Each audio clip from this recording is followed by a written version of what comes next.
Domenica 11 settembre, San Diomede Martire. È il 254esimo giorno dall'inizio dell'anno, ne mancano 111 al termine. Il sole sorge alle 6:44, tramonta alle 19:30. La luna si leva alle 20:23, tramonta alle 7:35.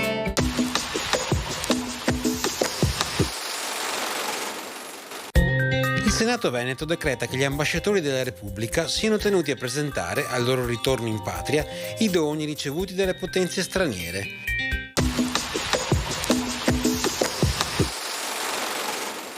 Le previsioni per domani: cielo sereno o a tratti poco nuvoloso, precipitazioni assenti, temperature contenute variazioni di carattere locale.